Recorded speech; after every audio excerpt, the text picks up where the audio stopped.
Saudara yang dikasihi Tuhan, hari ini kita memperingati Jumat Agung, hari kematian Tuhan Yesus Kristus di kayu salib, yang menjadi puncak karya penyelamatan Allah terhadap manusia.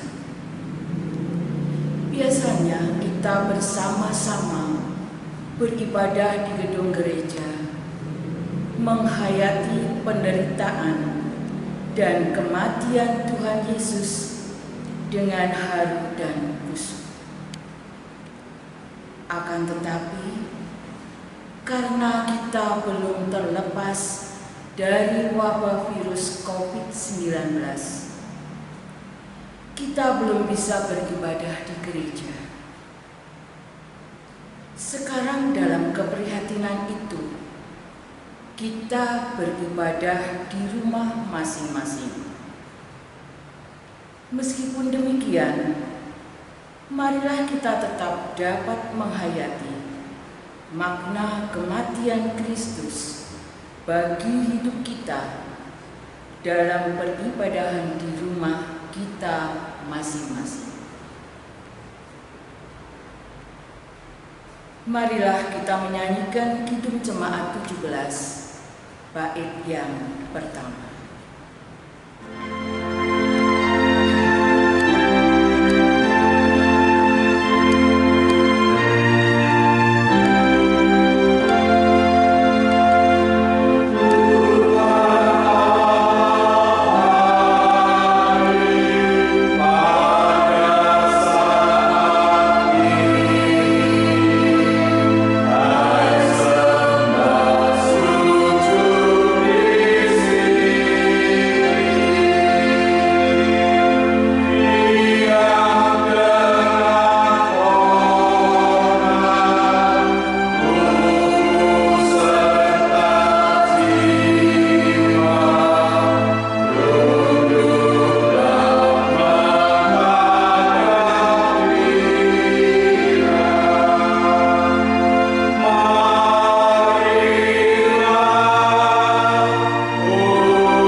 Jemaat yang dikasihi Tuhan, marilah kita memulai ibadah Jumat Agung, memperingati hari wafat Tuhan Yesus Kristus dengan percaya bahwa pertolongan kita adalah di dalam nama Tuhan yang menciptakan langit dan bumi, yang tidak meninggalkan pekerjaan tangannya, dan yang menggenapi janjinya kekal selama-lamanya. Anugerah dan damai sejahtera dari Allah Bapa kita dan Tuhan kita Yesus Kristus turunlah atas jemaat sekalian. Amin. Bapak, Ibu, dan saudara yang dikasihi Tuhan, kematian Tuhan Yesus Kristus adalah bukti kasih dan keadilan Tuhan. Kasih Tuhan sempurna dinyatakan dalam kurban Tuhan Yesus Kristus. Keadilan Tuhan dinyatakan dalam kematian Tuhan Yesus yang menanggung dosa manusia. Hal ini sesuai dengan surat Roma pasal 5 ayat 8 dan 9. Demikian bunyi firman Tuhan. Akan tetapi Allah menunjukkan kasih-Nya kepada kita oleh karena Kristus telah mati untuk kita ketika kita masih berdosa. Lebih-lebih karena kita sekarang telah dibenarkan oleh darah-Nya, kita pasti akan diselamatkan dari murka Allah. Marilah kita menyanyikan Kidung Jemaat nomor 169, bait yang pertama dan kedua, memandang salib Raja.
Jumat siang berbalut kabut hitam, dia berjalan terseok menuju bukit maut. Pakaian koyak berbau amis darah.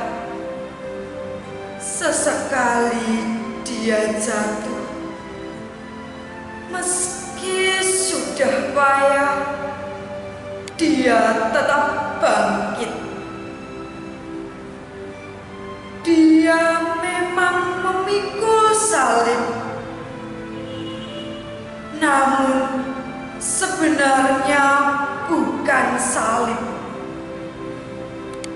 Dia sedang memikul dosa manusia, dosa kita semua, untuk dibawa ke alam maut.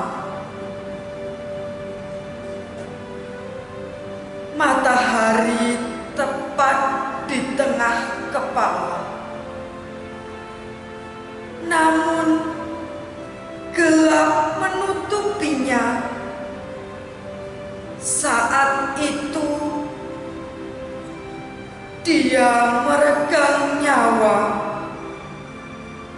perjuangannya telah selesai.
Bapak, Ibu, dan saudara yang dikasihi Tuhan, sebentar lagi kita akan menerima dan mempergumulkan firman Tuhan.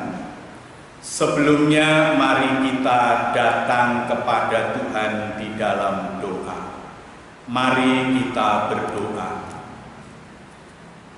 Allah yang Maha Pengasih, yang telah berkorban dalam diri Tuhan Yesus Kristus, Allah yang telah menyelamatkan kami dengan pengorbanan sempurna dalam diri Kristus. Kami bersyukur pada hari yang istimewa ini kami dapat bersekutu dan beribadah di keluarga kami masing-masing. Meskipun sebenarnya kami sangat rindu untuk dapat beribadah di gereja, tetapi kami menyadari karena kondisi yang memprihatinkan ini, kami beribadah di rumah. Sebentar lagi kami akan menerima dan menghayati firman Tuhan. Kiranya Roh Kudus berkenan hadir di hati dan pikiran kami masing-masing, sehingga kami dapat menerima firman Tuhan dengan baik, selanjutnya dapat mewujudkannya dengan baik pula. Firman Tuhan itulah yang kami yakini sebagai kekuatan utama di dalam menjalani kehidupan ini. Kami percaya jika kami setia kepada Tuhan, taat menjalankan perintah Tuhan, dalam kondisi apapun kami dapat menjalani kehidupan ini dengan baik karena penyertaan Tuhan. Oleh karena itu, kami akan mendengarkannya dengan sungguh-sungguh. Di dalam nama Tuhan Yesus Kristus kami berdoa. Amin. Bapak, Ibu, dan Saudara yang dikasihi Tuhan, pemberitaan firman Tuhan pada hari ini berdasar pada Injil Yohanes pasal 19 ayat 28 sampai 30. Demikian firman Tuhan. Sesudah itu, karena Yesus tahu bahwa segala sesuatu telah selesai, berkatalah Ia, supaya genaplah yang ada tertulis dalam kitab suci, "Aku haus." Di situ ada suatu bekas penuh anggur asam. Maka mereka mencucukkan bunga karang yang telah dicelupkan dalam anggur asam pada sebatang hisop, lalu mengunjukkannya ke mulut Yesus. Sesudah Yesus meminum anggur asam itu, berkatalah Ia, "Sudah selesai." Lalu Ia menundukkan kepalanya dan menyerahkan nyawanya. Demikian firman Tuhan. Berbahagialah kita semua yang bersedia menerima firman Tuhan, menyimpan di dalam hati, dan mewujudkannya dalam kehidupan kita sehari-hari. Amin. Bapak, Ibu, dan Saudara yang dikasihi Tuhan, tema pemberitaan firman Tuhan saat ini adalah Yesus berkorban untuk kita. Kita berkorban untuk mereka. Saya mengulang ayat yang ke-30. Sesudah Yesus meminum anggur asam itu, berkatalah Ia, "Sudah selesai." Lalu Ia menundukkan kepalanya dan menyerahkan nyawanya. Bapak, Ibu, dan Saudara yang dikasihi Tuhan, baru kali ini ibadah istimewa Jumat Agung tidak bisa kita laksanakan di gereja karena kondisi yang memprihatinkan. Kita beribadah di rumah kita masing-masing. Ada rasa haru dan rindu yang bergejolak di hati ini. Terusik tanya, kapan hal ini akan berakhir? Kapan kita bisa beribadah kembali di gereja? Kapan kita bertemu dengan saudara-saudara seiman di gereja? Pertanyaan-pertanyaan itu mengusik dan menusuk hati kita. Dengan mulut terkunci, namun mata sembab berkaca-kaca. Akan tetapi, saya mengajak Bapak, Ibu, dan Saudara untuk percaya dan berpengharapan kepada Tuhan. Badai ini akan segera berlalu.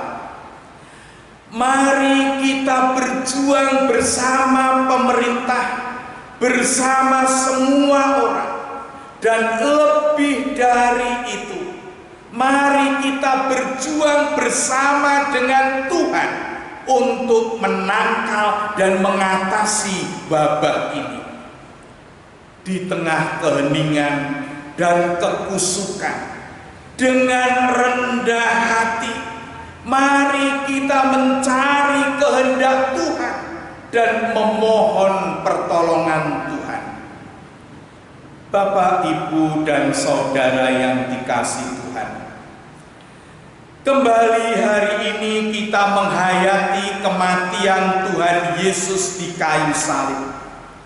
Sebelum menghembuskan nafasnya yang terakhir, Tuhan Yesus berkata lirih, "Sudah selesai." Apa maknanya? Apakah ini pernyataan kekalahan? Apakah ini pernyataan penyesalan? Apakah ini pernyataan putus asa? Tentu saja tidak. Ini adalah pernyataan kemenangan, seperti seorang komandan perang yang telah berhasil memenangi perang kemudian berkata, "Sudah selesai." Seperti sepasang suami istri yang telah berhasil mengentaskan semua anaknya kemudian berkata, "Sudah selesai."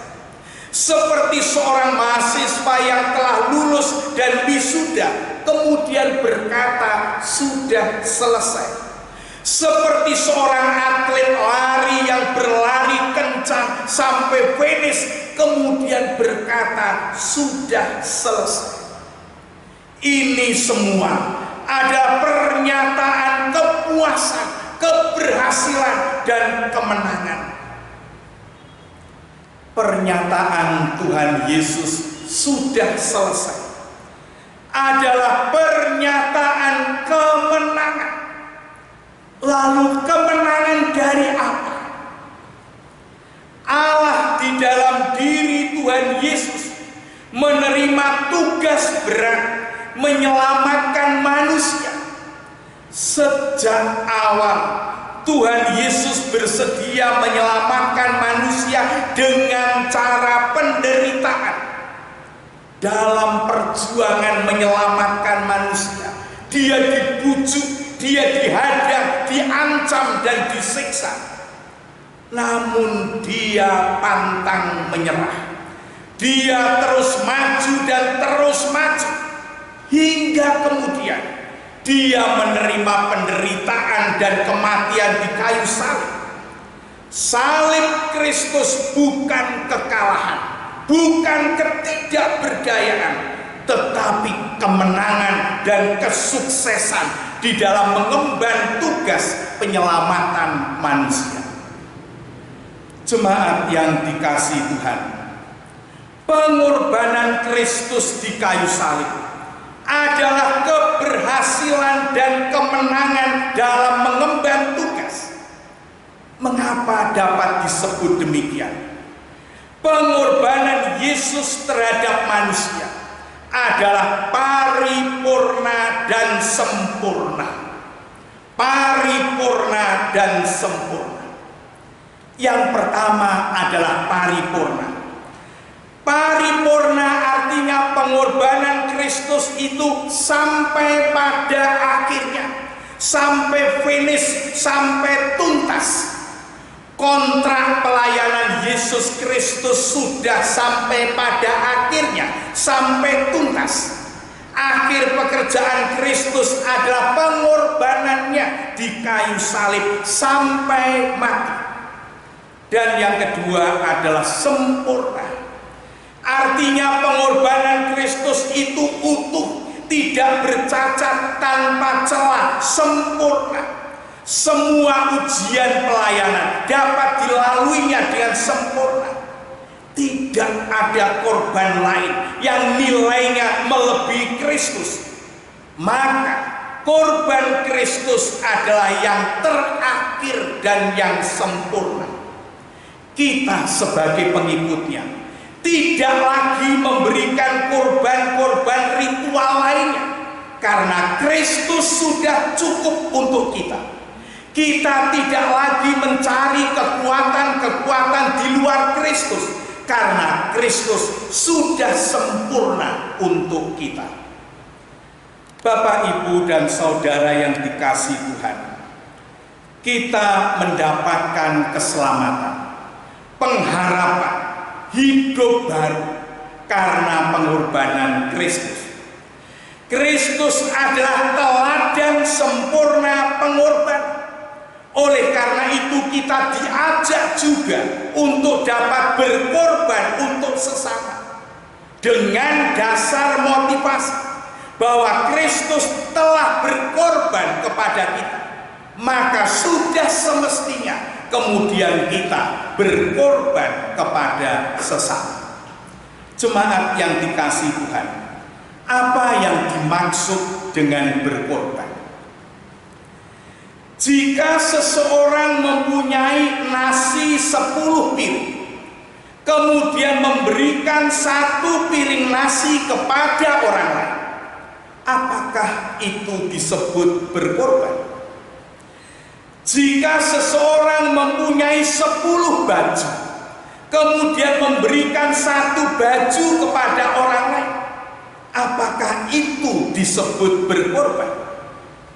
Bapak dan Ibu, itu bukan pengorbanan, karena yang diberikan adalah kelimpahannya. Tidak ada pengaruh apapun ketika orang itu memberikan nasi 1 piring atau 1 baju.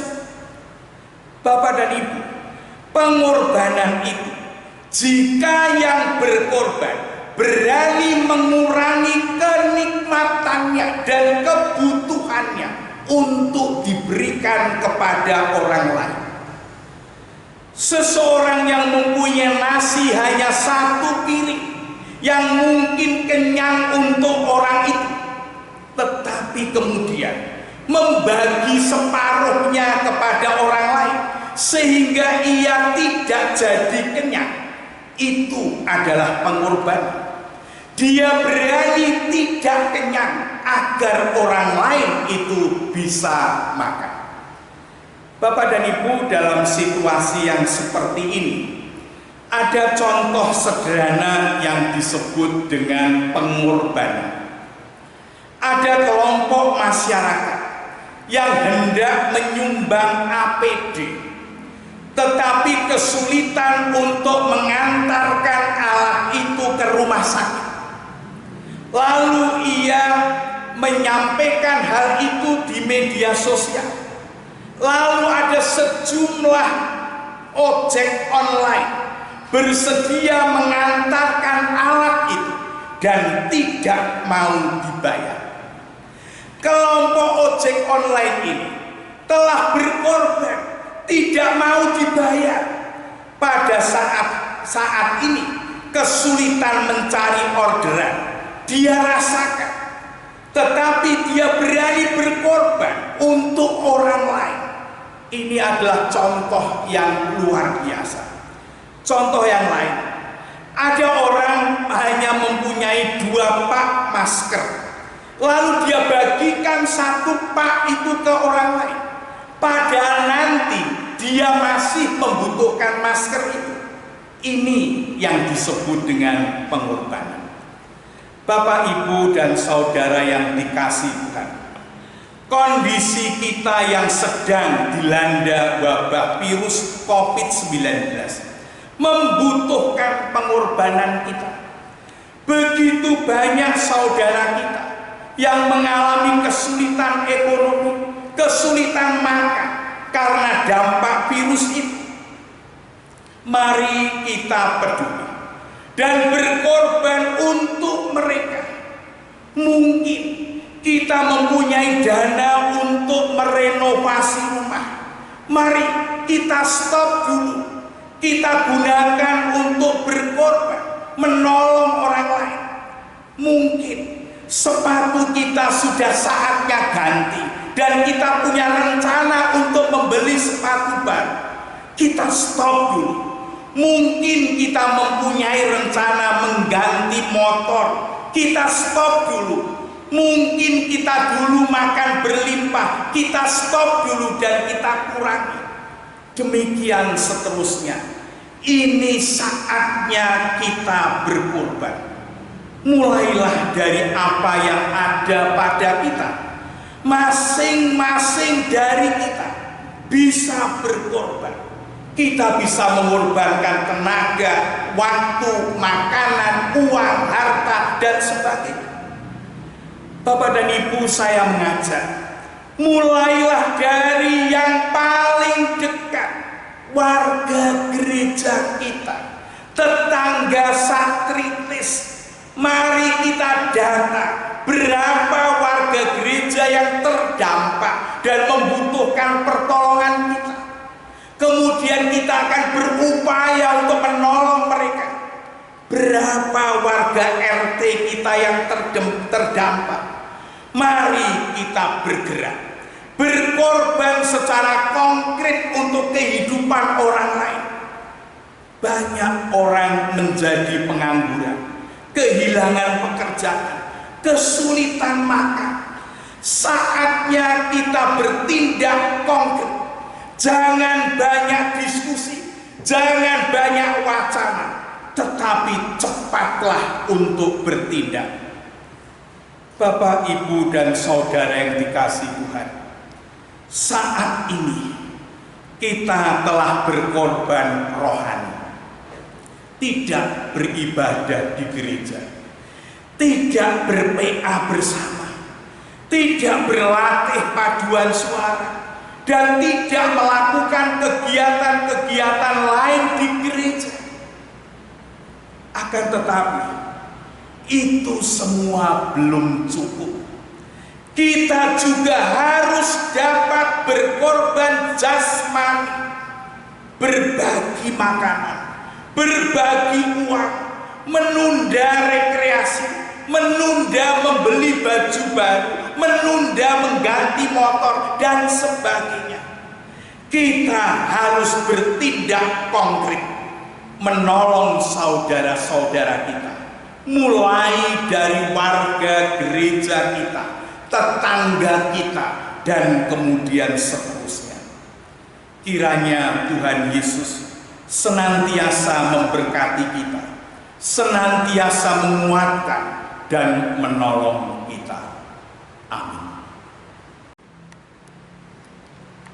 Mari kita hening sejenak, masing-masing menghayati firman Tuhan secara pribadi.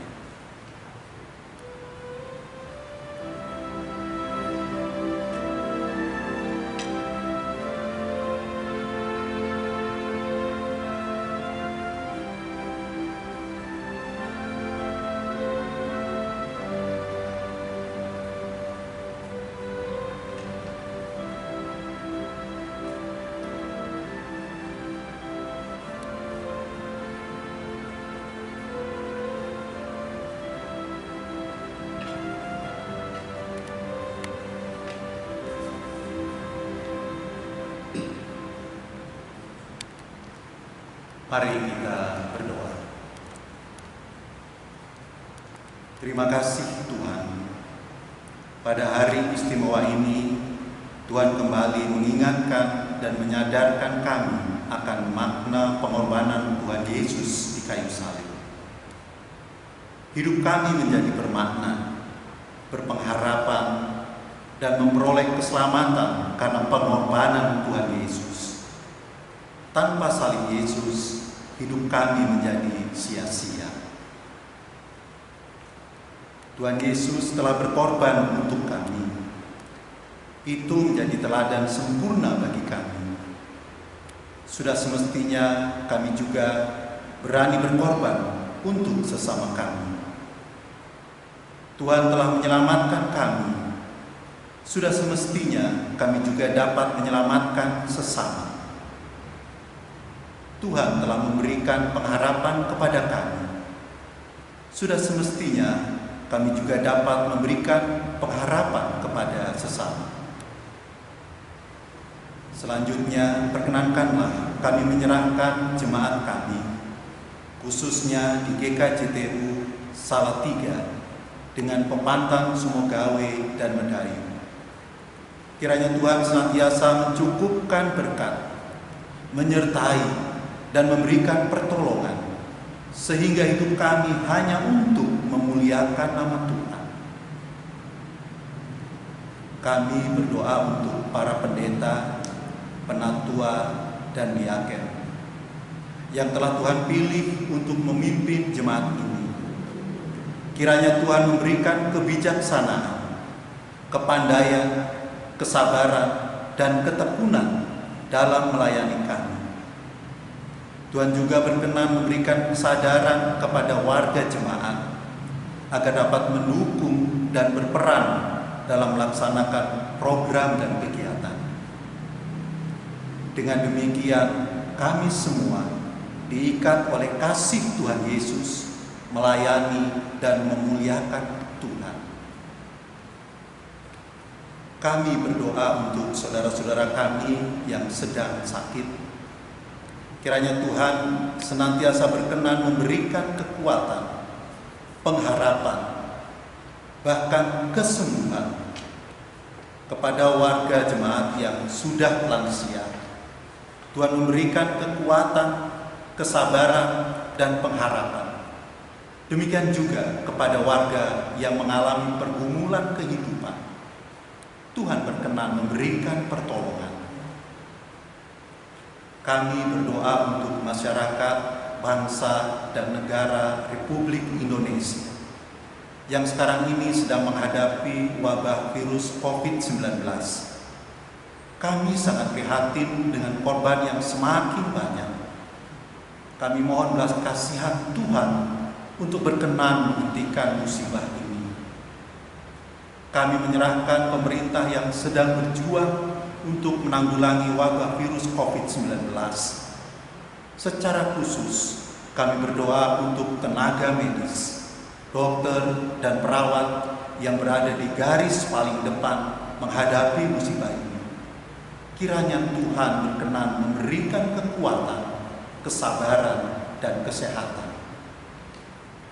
Kami menyerahkan GKJTU Klasis Salatiga dan Sinode GKJTU.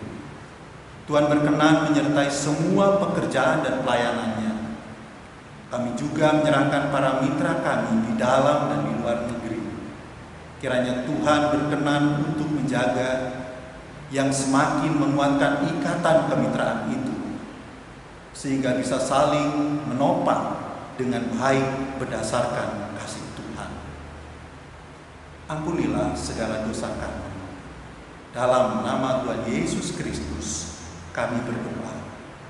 Amin. Jemaat yang dikasihi Tuhan, karena pengorbanan Kristus di kayu salib, kita memperoleh pengharapan keselamatan pasti.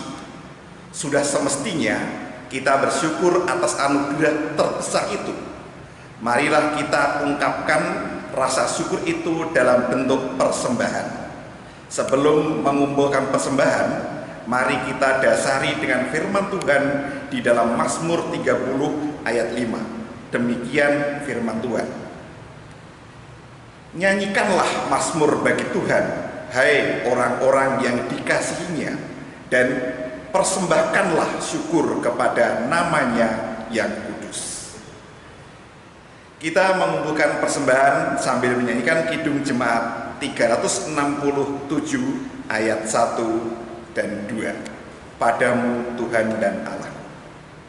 Amin.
memperserahkan persembahan ini kepada Tuhan dalam doa. Sungguh kami bersyukur padamu, di tengah-tengah keprihatinan ini, Tuhan terbukti telah mencukupkan berkat bagi kami. Sebagai rasa syukur, hormat, dan tanggung jawab, kami menyerahkan persembahan ini. Selanjutnya, kami menyerahkan hidup kami pada waktu-waktu yang akan datang, dengan percaya Tuhan akan mencukupkan berkat bagi kami. Berikan kami kesadaran dan hati yang bersyukur, sehingga kami dapat memberikan persembahan yang semakin layak di hadapan Tuhan. Kita akan berdoa bersama-sama seperti yang Tuhan ajarkan di dalam doa Bapa kami. Bapa kami yang di surga, dikuduskanlah namamu, datanglah kerajaanmu, jadilah kehendakmu di bumi seperti di surga. Berikanlah kami pada hari ini makanan kami yang secukupnya, dan ampunilah kami akan kesalahan kami, seperti kami juga mengampuni orang yang bersalah kepada kami. Dan janganlah membawa kami ke dalam pencobaan, tetapi lepaskanlah kami daripada yang jahat. Karena Engkau yang punya kerajaan dan kuasa dan kemuliaan sampai selama-lamanya. Amin. Jemaat yang dikasihi Tuhan, marilah kita menyanyikan Kidung Jemaat 368, bait yang pertama dan keempat, Pada Kaki Salibmu.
Jemaat yang dikasihi Tuhan, Marilah kita mengakhiri kebaktian ini dengan damai sejahtera.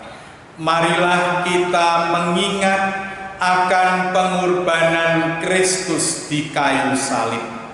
Mari kita juga bisa berkorban kepada saudara-saudara kita yang membutuhkan. Terimalah berkat Tuhan. Tuhan memberkati saudara dan melindungi saudara. Tuhan menyinari saudara dengan wajah-Nya dan memberi saudara kasih karunia. Tuhan menghadapkan wajah-Nya kepada saudara dan memberi saudara damai sejahtera. Amin. Kita tutup dengan menyanyikan Kidung Jemaat 417 bait yang pertama. Serahkan pada Tuhan.